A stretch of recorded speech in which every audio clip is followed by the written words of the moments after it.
सांगली शहरामध्ये गुंतवणुकीचा विचार करताय? कमर्शियल लोकेशन हवं आहे, स्वतःलाच व्यवसाय करायचा आहे किंवा नामांकित ब्रँड्ससाठी भाडे तत्वावर द्यायचं आहे?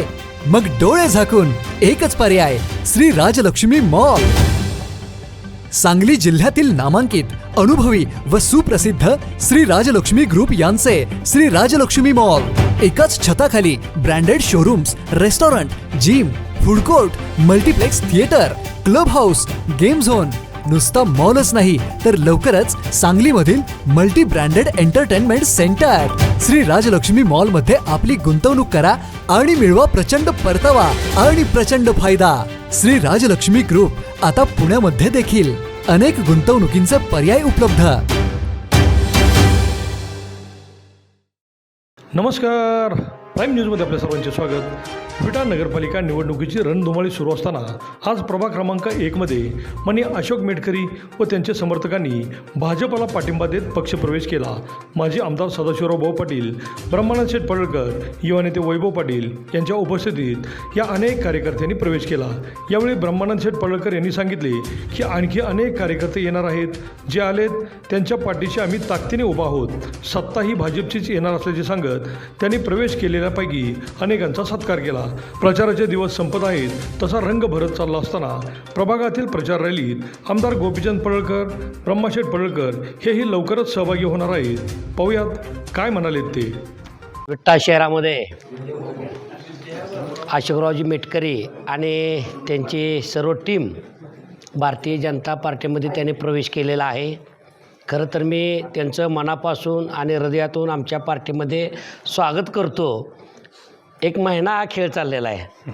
मी दादांना मागच्या 15 दिवसामध्ये कॉल केला होता की दादा ही सारी लोकं आपली माघारी येणार आहेत आणि सुरुवात आहे.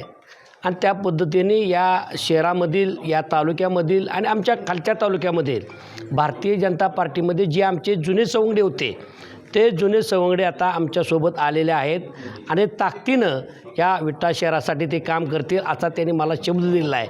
आणि दादा, जी लोकं आपल्याबरोबर आलेत, तुम्ही तर तुमच्यामध्ये सांगितलेच की आम्ही त्यांचा मान सन्मान करू. किंबहुना मी सांगतो की पहिल्यापेक्षा जास्तीचा मान आम्ही आता तुम्हाला देणार आहे. अशोकरावजी, तुमची फार आता आम्हाला गरज होती आणि तुम्ही आता ताकदीनं पडलं पाहिजे. आता जे 50चं स्पीड होतं ते आता 90वर गेलं पाहिजे. त्यामुळे तुम्ही शहरातल्या प्रत्येक नागरिकापर्यंत पोचलं पाहिजे. दादानी आणि आमदार साहेबांनी एवढे चांगले उमेदवार, माणसातले उमेदवार, ज्यांना जनमत चांगलं आहे असले उमेदवार आपण काढलेले आहेत. आपल्याकडं पैसेवाला उमेदवार नाही, आपण तसले काढले पण नाहीत. आपल्याला जे काम करणारे उमेदवार, ज्या विटा शहराचा नाव लौकिक अनेक वाढवतील अशा पद्धतीचे उमेदवार आम्ही काढलेले आहेत. तुम्ही सर्वजण आमच्या पाठीमागं ठामपणे उभा राहिला. खरं तर राज्यामध्ये देवाभाऊचं सरकार आहे, इथं पालकमंत्री चंद्रकांत दादा आहेत. निधीच्या बाबतीमध्ये आम्ही साऱ्यांनी विचार केला आणि भारतीय जनता पार्टी आपल्या मागं ताकदीनं उभा राहणार आहे. त्यामुळे तुम्ही सर्वजण आला त्याबद्दल तुमचं मनापासून आभार व्यक्त करतो. कुठलीही काळजी न करता ज्या पद्धतीने तुम्हाला कोणतरी सांगला आता तुम्ही तिकडे गेला आहे, आम्ही तुम्हाला दाखवू, कुठल्याही धमकीला, गिदड धमकीला भीक न घालता तुम्ही ताकदीनं पळा. आम्ही इथं सोबत आहोत. दादा तुमच्यासोबत आहेत, चंद्रकांत दादा तुमच्यासोबत आहेत. या राज्याचे मुख्यमंत्री फार तुमच्यासोबत ताकदीनं आहेत. आमच्या 1 महिन्यापूर्वी त्यांनी आमची मिटिंग घेतली होती पुण्यामध्ये आणि त्यावेळी प्रत्येक शहराचं, प्रत्येक नगरपालिका असेल, जिल्हा परिषद असेल, पंचायत समिती असेल, यांचा आढावा CM साहेबांनी स्वतः घेतला होता. त्यामुळं भारतीय जनता पार्टी पक्ष म्हणून आपल्या मागं ठाम उभा आहे आणि आम्हीसुद्धा तुमच्या मागं ठाम उभा आहोत. फक्त तुम्ही दिवसाची रात्र केली पाहिजे आणि जे तुम्ही आता आमच्यासाठी 5 दिवस देत चाला, 6 दिवस देत चाला, आम्ही 5 वर्ष तुमच्यासाठी देणार आहोत. एवढं तुम्ही लक्षात घ्यावं. आणि पुन्हा आलेल्यांचं मनापासून स्वागत करतो. जय हिंद, जय महाराष्ट्र. भारतीय जनता पार्टीची मुलुक मैदान तूप म्हणून आमदार गोपीचंद पडळकर यांच्याकडे पाहिलं जातं. त्यांच्यासह तुम्ही निवडणूक विटा नगरपालिका निवडणुकीच्या मैदानात उतरणार आहात का? आता उतरल्याशिवाय इथं आलो आहे का? प्रभागामध्ये जिथं आम्हाला पाहिजे मागणी आहे तिथं आम्ही येणार आहोत.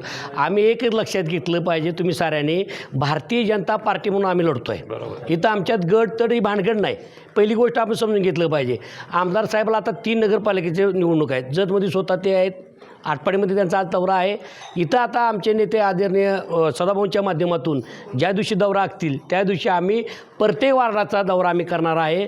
जिथं जिथं आम्हाला जाता येतं शक्य तिथं आम्ही जातो आहेत. आम्ही जरा तुमच्या मीडियापासून लांबच आहे, आमचं चाललेलं आहे सारं आणि चांगल्या पद्धतीने चाललं आहे. आणि आम्हाला तुम्हाला सांगायचं आहे मीडिया माध्यमातून आज आमच्याकडे लोक यायला लागलेत, म्हणजे कुठंतरी तुम्ही कमी पडताय त्यामुळे लोक आमच्याकडे यायला लागलेत. जर खानापूरचा आढावा तुम्ही जर घेतला तर फार ताकदीनं भारतीय जनता पार्टीमध्ये लोक आलेले आहेत. आज विटा शहरामध्ये बरीच लोक आलेत, आम्ही जरा थांबवलेत. कारण काय होतं आहे, प्रवेश केला तर गडी सारं जाऊन पाय धरतात कशासाठी असं नाही. त्यामुळं काही दिवसात तुम्हाला कळेल या विटा शहराचं चित्र, या खानापूर तालुक्याचं चित्र फार वेगळं असेल. त्यामुळं भारतीय जनता पार्टी म्हणून आम्ही येतो आहे. त्यामुळं आमदार साहेब तर येतीलच, पण इथं जे काय अपेक्षित आहे ते सुद्धा मंत्री महोदय आमच्या शहरासाठी येतील. त्यामुळे आम्हाला खात्री आहे इथला नगराध्यक्ष आणि प्लस सर्व उमेदवार हे भारतीय जनता पार्टीचे ताकदीने निवडून येतील हे आम्हाला खात्री आहे. छान. अशोक मेटकरी दादा आणि त्यांच्या कुटुंबातील अनेक सदस्यांनी पुन्हा एकदा आपल्या सर्वांच्याबरोबर येण्याचा, आमच्या सर्वांच्याबरोबर येण्याचा त्यांनी जो निर्णय घेतला आणि भारतीय जनता पार्टीच्या सर्व उमेदवारांना भरघोस पाठिंबा देऊन निवडून आणण्याची जबाबदारी घेतली, त्याबद्दल पक्षाच्या वतीनं मी त्या सगळ्यांचं पहिल्यांदा इथं स्वागत करतो, धन्यवाद व्यक्त करतो.